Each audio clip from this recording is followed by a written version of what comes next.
Good morning 7th class. हमारा chapter चल रहा है लेसन नंबर 21 रिलीजियस बिलीफ। मैंने आपको बताया था मेडिवियल पीरियड में two movements, bhakti movement and Sufi were two movements flourished during this period. Bhakti का मतलब होता है डिवोशन, याद करना गॉड को। भक्ति मूवमेंट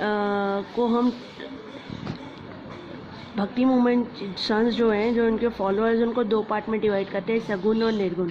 सगुण वो जो मूर्ति पूजा करते थे, एंड निर्गुण व दोज हु जो बिलीवर थे फॉर्मलेस गॉड के, यानी जो मूर्ति पूजा नहीं करते थे। सगुण को भी हम दो पार्ट में डिवाइड करते हैं, Narayan and Alvars. Narayan were those who worship of Lord Vishnu and Alvars were those who worship of Lord Vishnu. Narayan were those who worship of Lord Shiva and Alvas were those who worship of Lord Vishnu। उसके बाद मैंने आपको शंकराचार्य, रामानुज, सारे भक्ति संत के बारे में पढ़ाया था। कबीर दास लास्ट था हमारा, जो एक फिलोसफर थे, और इनके पेरेंटिंग के और इनके बर्थ के बारे में कोई क्लू नहीं है। बस ये कहा जाता है कि वाराणसी लहरतारा में एक मुस्लिम वीवर को फैमिली को मिले थे, ये जो मुस्लिम थी, और उन्होंने इसका नाम कबीर रखा। इनकी जो बुक पोएम्स हैं वो बीजक, कबीर ग्रंथावली, अनुराग सागर एंड साक्षी ग्रंथ में है। कबीर की टीचिंग्स जो हैं क्या कहते हैं, उनको हिंदू और मुस्लिम दोनों ही मानते थे, लेकिन उनको कबीरपंथी कहते थे। कबीर की जो समाधि है वो मगहर में है, जहाँ पर उनके फॉलोअर्स जाते हैं, आफ्टर हिज डेथ के बाद भी उनको मानते हैं। आज हम स्टार्ट करेंगे गुरु नानक देव।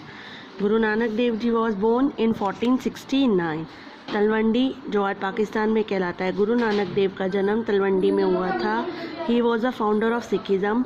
उन्होंने सिख धर्म शुरू किया और फर्स्ट और 10th Guru of the Sikh. Total सिखों के 10 गुरुओं में से फर्स्ट गुरु जो हैं वो गुरु नानक देव हैं, जिन्होंने ये धर्म शुरू किया। इन्होंने अपनी 25 ईयर्स एज को स्पेंड किया फ्रॉम प्लेस टू प्लेस इस धर्म को लोगों तक पहुँचाने के लिए। मैनी ऑफ हिज हाइमन्स, उनके जो हाइमन्स हैं, इस कंपोज ड्यूरिंग दिस पीरियड, इसी पीरियड में कंपोज हुए हैं। At the same time he preach, उन्होंने न्यू रिलीजन को स्टार्ट किया, और उनका मिशन था कि वो हर जगह जाएं और इस धर्म को फैलाएं। ऑलमोस्ट वो जो उनके रिलीजन की जो अच्छी बातें थी वो ये थी कि उन्होंने रीति रिवाज, एनिमल सेक्रीफाइस, इन पर जोर नहीं दिया, बल्कि उन्होंने जो खुद क्रिटिसाइज़ किया, जो ओल्ड बिलीफ से, रिचुअल से हार्मफुल प्रैक्टिस थी सोसाइटी में, वो इसके खिलाफ थे। इसीलिए लोगों ने इस रिलीजन को अपनाना स्टार्ट किया। नानक जो हैं वो मूर्ति पूजा के खिलाफ थे। उनके हिसाब से गॉड एक था जिसका कोई रूप नहीं था, और सब वो उसकी पूजा करनी चाहिए। इन्होंने जो कास्ट सिस्टम था उसको मिटाने के लिए, उसको ख़त्म करने के लिए एक स्टार्ट किए प्रोसेस। उस प्रोसेस का नाम था langar. Langar was a common kitchen. Common kitchen क्या होता है? यहाँ पर सभी धर्मों के लोग, सभी कास्ट के लोग साथ में बैठकर खाना खाते थे। ये इन्होंने कास्ट सिस्टम को ख़त्म करने के लिए किया था। Langar the common kitchen, all respective of their caste and set together, यानी सभी धर्मों के लोग एक साथ बैठकर खाना खाएं, इसीलिए इन्होंने स्टार्ट किया कॉमन किचन। अब आता है गुरु नानक टीचिंग्स। गुरु नानक ने हमें सिखाया कि गॉड एक है, हमें हमेशा सच्चाई के मार्ग पर चलना चाहिए। कोई भी हिंदू या मुस्लिम नहीं है, इस पॉइंट को इन्होंने एम्फाइज किया कि कोई भी हिंदू मुस्लिम नहीं है, सब भगवान ने इक्वल बनाया। चीफ टीचिंग जो थी गुरु नानक की वो ये थी, यानी 3 प्रिंसिपल्स उनके ये थे। सबसे पहले नाम जपना, यानी कि गॉड का नाम जपना चाहिए। रिसाइट द मेडिटेट गॉड का हमेशा नाम लो। किर्त करना, do once duty be honest mean. किर्त करना का मतलब है कि अपनी ड्यूटी ईमानदारी के साथ करें। वंद चकना का मतलब है share your income with the less privilege follow human.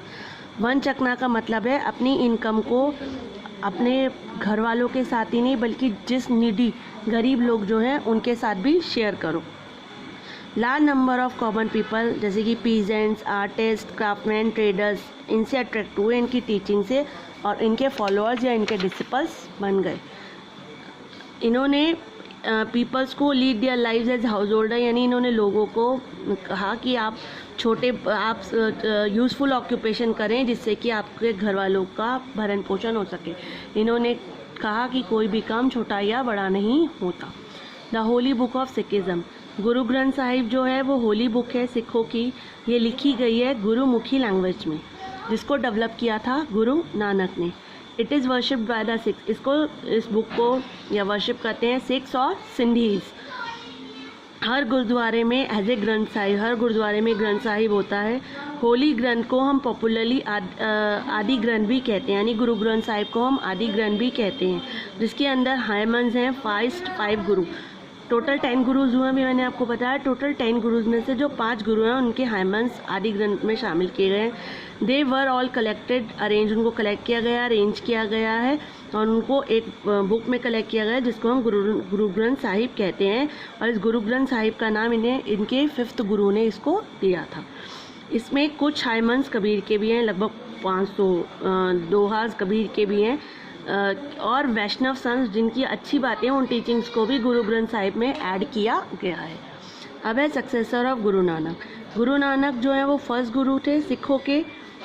He nominated one of his disciple, उन्होंने अपने नॉमिनेट किया 1 डिसिपल को, मतलब अगला गुरु उन्होंने अपना एक छात्र को बनाया, उसका नाम था लहना। उसके जो सक्सेसर थे who came to be known as Guru Angad. Lehna was the second Guru Angad.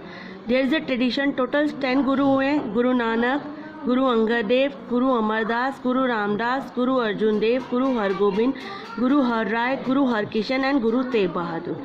Guru Gobind Singh was the last guru and Guru Gobind Singh founded the Khalsa Panth of Sikh community. Guru Gobind Singh ने start करी खालसा पंथ और Sikh community. सूफी tradition, सूफी वर मुस्लिम। सूफी जो अब आता है, एक तो पूरा भक्ति मूवमेंट, सेकंड आता है सूफी मूवमेंट। सूफी मूवमेंट क्या था? सूफी मुस्लिम वर मैस्टिक सन। सूफी मुस्लिम जो है मैस्टिक सन्स थे हु ऑर्गेनेटेड फ्रॉम वेस्ट एशिया, जो वेस्ट एशिया से स्टार्ट हुए थे। वो रिलीजियस जो मुस्लिम रिलीजियन है उसके रिचुअल्स हैं, बिहेवियर हैं, उनसे अगेंस्ट थे। इन्होंने भी लव और डिवोशन गॉड को याद करो इस पर और फॉलो ह्यूमन बींग्स, सबको प्यार करो, इस बात को पर जोर दिया। They share their ideology with the bhakti sant, उन्होंने शेयर करी अपनी आइडियोलॉजी भक्ति संत के साथ। सूफीज जो हैं वो पोएट थे एंड लवर्स थे, बी लव्ड ऑफ गॉड, प्यार करते थे। They are people of highest morality, इनकी जो हायर मॉरल वैल्यूज़ हैं बहुत ऊंची थी। ये भेदभाव के खिलाफ थे। सूफी वो थे जो जिन्होंने अपने आप को सबमिट कर दिया था, यानी गॉड को, सिर्फ गॉड को याद करना उनका काम था। वो लिव्स इन यूनियन, ये यूनियन में रहते थे और फाइंड द ट्रूथ, सच को ढूंढते थे। सूफी एक्सप्रेस देयर फीलिंग, सूफी जो है अपनी फीलिंग को एक्सप्रेस करते थे पोइट्री और प्रोज में। अमंग द ग्रेट सूफी, जो मेन सूफी संत हुए हैं सेंट्रल एशिया में, वो है गजाली, रूमी एंड सादी। ठीक है, आज के लिए बस इतना ही। नेक्स्ट क्लास में हम पढ़ेंगे सूफी ऑर्डर्स, कौन कौन से ऑर्डर्स थे और क्या कहते हैं, कौन कौन से सूफी संत आए। ठीक है, चलिए आज के लिए इतना ही। Have a nice day.